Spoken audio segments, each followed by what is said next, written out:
دور کی میں اور ہے جام اور ہے جم اور، ساکی نے بنا کی روش ہے لطف و ستم مور، مسلم نے بھی تعمیر کیا اپنا حرم مور، تہذیب کے آزر نے تیری شوائے صنم مور، ان تازہ خداؤں میں بڑا سب سے وطن ہے، جو پیرہن اس کا ہے مذہب کا وہ کفن ہے۔ ہم نے اپنی اپنی ریاستوں کے بت بنائے، پھر ان بتوں کے آگے کھڑے ہو کر ان کو پوج رہے ہیں، مجھے کیا فرق پڑتا ہے غزہ کے اندر بمباری ہو رہی ہے، میں تو اپنے وطن کے اندر آرام سکون سے بیٹھا ہوں، میرا مسئلہ تھوڑی ہے۔ اور غزہ کے لوگوں کو آپ سے امید بھی نہیں ہے۔ ایک بچہ کہتا ہے کہ میری ماں نے مجھ سے پوچھا کہ ہم پر اتنی بمباری ہو رہی، اتنے لوگ مر رہے، کھانے کے لیے کچھ نہیں، پینے کے لیے کچھ نہیں، بجلی بند ہے، کیا مسلم حکمرانوں کو ہمارا کوئی ہوش نہیں؟ کیا وہ ہماری مدد کو نہیں آ رہے ہیں؟ بچے کا ایمان دیکھیے، توحید کی طاقت دیکھیے اس کے سینے کے اندر۔ بچہ جواب دیتا ہے کہ ماں آج اگر جبرائیل بھی آ کر پوچھے گا تجھے میری مدد کی ضرورت ہے تو میں جواب دوں گا مجھے تیری مدد کی ضرورت نہیں ہے، مجھے اپنے رب کی مدد کی ضرورت ہے۔ لیکن ہمارا کوئی فرض نہیں بنتا۔ ایک بچہ روتے ہوئے کہتا ہے صحافی سے کہ کل کی رات کس طرح ہم پر گزری، بمباری ہو رہی ہے، ہمیں کوئی پتہ نہیں اگلا لمحہ جئیں گے نہیں جئیں گے،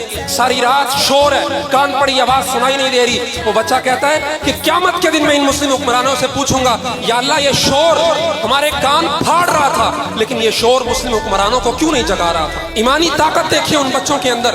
بچے کی ٹانگ زخمی ہوتی ہے، ملبے کے نیچے آ کے ٹانکے لگانے ہیں، انستھیزیا کا سامان موجود نہیں، کس طرح اس کو بے ہوش کر کے ٹانکے لگائے جائے؟ بچہ کہتا ہے میں قرآن کی تلاوت کروں گا اور تم اس دوران میرے ٹانکے لگا لینا۔ علی رضی اللہ تعالیٰ عنہ کی مثال تازہ کر دی، تیر لگا، فرمایا نماز کے اندر کھڑا ہوگا اس کا تیر نکال لینا، پتہ ہی نہیں چلے گا۔ یہ ہوائی باتیں نہیں، تمام ویڈیوز نیٹ پر موجود ہے۔ لیکن مسلم حکمران ہو قید مقامی تو نتیجہ ہے تباہی، رہ بہر میں آزاد وطن صورت ماہی، ہے ترک وطن سنت محبوب الہی، دے تو بھی نبوت کی صداقت کی گواہی، گلیار سیاست میں وطن اور ہی کچھ ہے، ارشاد نبوت میں وطن اور ہی کچھ ہے۔ سیاست ہمیں کیا بتاتی ہے؟ یہ ہندی وہ افغانی، یہ تورانی وہ خراسانی، لیکن ارشاد نبوت میں وطن اور ہی کچھ ہے۔ اسلام ہمیں بتاتا ہے کہ ہمارا وطن صرف اسلام ہے، یہ بت کے تراشیدہ تہذیب نبی ہے، غارت گرے کاشانہ دین نبوی ہے۔ یہ جو وطنیت کا بت تم نے بنایا، یہ جو اپنے اپنے ممالک کے اندر تقسیم ہو کر اپنے اپنے ممالک کی پوجا کی، غارت گرے کاشانہ دین نبوی ہے، یہ نبی کے دین کو تباہ و برباد کر رہا ہے۔ بازو تیرا توحید کی قوت سے قوی ہے،